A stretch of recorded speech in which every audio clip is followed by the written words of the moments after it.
Ayan guys, pinuntahan nga natin dito si ate yung nagbebenta ng balot, itlog na pula at saka yung penoy. And galing kasi sila sa Pampanga. Pumunta lang din sa may Carmen Planas para magbenta nga lang daw ng itlog.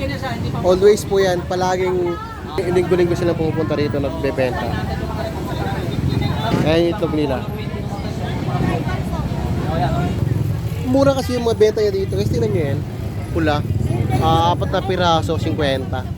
Meron din silang balot 3 piraso sa 50 pesos. Yung penoy naman po is 15 pieces, 100 pesos. Kaya lang, kunti na lang yung binibenta niya ate, oh.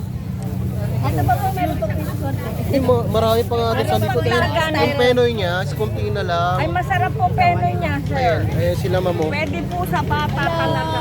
Ayan si ma'am. Ayan, hanapin siya. Palagi, pista kasi ni ma'am dito, yung sa may una lang ng video. Ayan, oh. Ayan. Masarap po, sir. Pwede sa bata Ayan si ma'am, oh. Ito sa mga apo ko nga to. Hi. Hello po. Ayan si ma'am, oh. Hello, bili na kayo, itlog, mura lang. Mura lang. Ayan. Bili na kayo. Si ate hanapin nyo kasi Bili na kayo, diyan ako bumibili sa kanya. bumibili din ako dito guys. Oo, maganda yung itlog niya. Maganda itlog niya. Hindi nasisira ng isang buwan. Ilagay mo lang. Hello ma'am. Maganda yung itlog ni ating tinda, hindi Ayan. nasisira. Ilagay mo lang sa rep, 1 month. Hindi siya. Tested ko na siya. Oo. Bumili ako niyan marami. Nilalagay ko lang sa rep. Minsan pag may bumibili, tinitinda. Ayan si idol natin. Ayan, kita nyo yung itlog niya, ang gaganda. Ayan, oh. Fresh kasi ito siya. Ayan, oh. Malalaki, oh. Ayan, oh. Ayan. Ito, olive mantika. Ayan. Pag-18 po sa tindahan niya. Nagmamantika pa. Oily. Yan. Pagka dumarating kasi na ayan, puno yan. Eh ngayon, konti na lang, oh. Dito? Ayan. Pagka pumunta ka daw dito, may British pa. Pwede raw pre-taste pagka pumunta ka dito. Ayan si Mamo. Ayan, kunti na lang yung penoy ni Mamo. Ayun, sa itlog pula ni Ma'am, marami pa.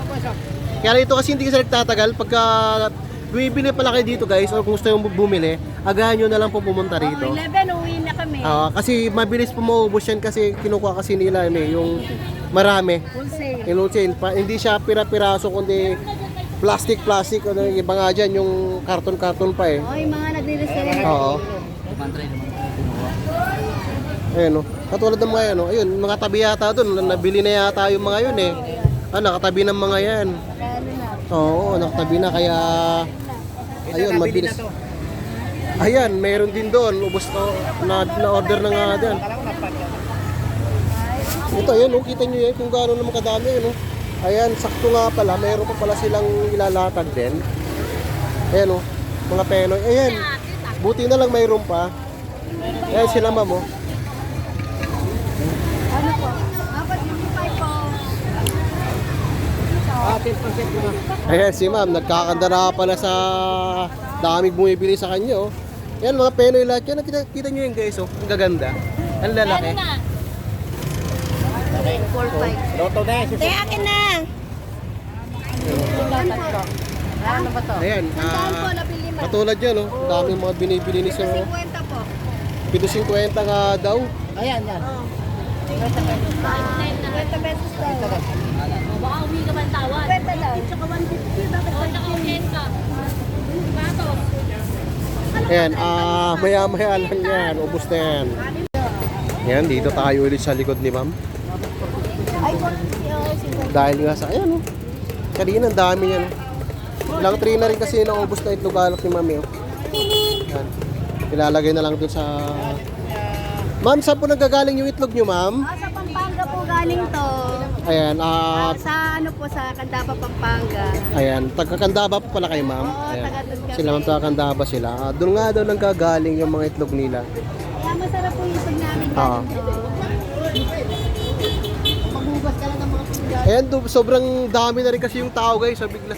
Ayan. Dati isang ganito lang dala ko, ngayon dalawa na. Ah.